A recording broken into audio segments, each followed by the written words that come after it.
Hi, I'm Joan Newcomb, and today's morning musings is Vulnerability Refreshed. I'm doing a series of daily morning musings, and I'm using posts from my blog, Adventures in Density and Effort, as inspiration. Now, I wrote these a while ago, and the world has completely changed since then. So if I encounter anything that's out of date, I will give you the most recent information, and at the end, I will summarize the topic based on what's going on in the world today. Also, I have some special offers, so stay tuned to the very end to see what they are. Vulnerability Refreshed. We're experiencing an increasing consciousness, and people are talking about the new divine feminine energy on the planet. I think it's because with increased consciousness comes increased sensitivity, receptivity, creativity, and vulnerability. Many years ago, I saw Shakti Gawain at East West Bookshop in Seattle. She mentioned that there is strength in vulnerability. I didn't know what she meant then. If you grew up in a family or had relationships that were abusive or alcoholic, the world was not a supportive place. Being vulnerable meant that you'd be attacked. It wasn't safe to be vulnerable. When you have a perspective that the universe doesn't have your best interest at heart, then you see situations as being against you. God is not benevolent. There is no one to lean on. For me, these perceptions were walls and floors in the structure of my persona. I've created throughout my life experiences that have broken them down. For a while, it seems that every couple of years, something would occur that would drop me down into the basement, showing me my foundation was faulty. Now the experience isn't as linear as floors and foundation. Portions have disintegrated while other areas have strengthened. It's become safe to be vulnerable while facing one of the most difficult challenges I have ever had. Vulnerability is softening into oneself and not resisting what is. Vulnerability is accepting what is breaking away, what is being lost. It is feeling the feelings as they come up. It is letting yourself go through them. I'm starting to get what Shakti Gawain meant. Vulnerability is spiritual strength. You're not fighting the illusion, and you're not controlling or fixing it. It's not denying the pain your body and persona feel as what they believed is real is going away. In reality, it's transforming into something different, which will probably be better. It will probably be something you can later say you were grateful to have happened. But vulnerability is staying in the present moment, not trying to leap beyond the discomfort to when it's all resolved. It's an interesting place to navigate and sometimes can't be navigated. You just have to cling to the raft as it hits the white water. For me, when I can remember that I'm consciousness, then I can guide myself or hold my hand through the experience. When I can't, I can lean on another concept of consciousness bigger than the current circumstances. What I'm noticing is that the awarenesses are coming through me multiple times a day, ones I would have missed if I were trying to tough it out. Although I don't quite know where this is going to end up, I can see to the next bend of the river. Vulnerability isn't helplessness or self-pity. Even when you feel most alone, you are being supported. You have air to breathe. People and things show up. The force of the river, the solidity of the raft, the frigid water, the warm sun on my back. Even in sadness or pain, you can love what is. This week, notice where you are in relation to all this. Vulnerability is transparency, being open, being right in the present moment. If it resonates with you, let yourself breathe through it. And that's all you have to do. See what transforms when you do it. And leave me a comment below because I love to read your comments. So yes, I wrote this while I was in this huge growth period. I won't be surprised that the next several blog posts are going to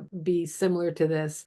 It'll be really exciting to see when I get to the next year when my mother had lung cancer and the year after that when she died. So we all go through these life experiences. I really found when I acknowledged myself as consciousness and operated as consciousness, I was able to handle monumental things and get through to the other side. So I really encourage you to do the same because we're in a really huge growth period. Who knows what's coming up? So if you like these videos, please share these with your family and friends in your social media. And also click on the like button and subscribe. And that way you're telling the YouTube algorithm to share this with more people and get this out to folks who really need to see this information. If you want a free sample of my consciousness techniques, click on the link below to the skybox technique. It'll give you an expanded perspective of what's going on in the world today. Also, if you want to have some manifestation techniques, my self-study course, Manifesting Money and Miracles, teaches you how to embody higher frequencies, which can completely transform your life. And if you want to know more, my website is joan-newcomb.com. There you can learn about my individual sessions where I take a look at you as consciousness and what's going on in your life today. And I can answer any questions that you might have. And if you want to learn how to do this for yourself, Manifesting Money and Miracles is a great preparation for my coaching special where I work with you one-on-one and give you specifically chosen consciousness techniques so that you can transform your life. So go to my website, joan-newcomb.com, and I'll see you tomorrow in another Morning Musings.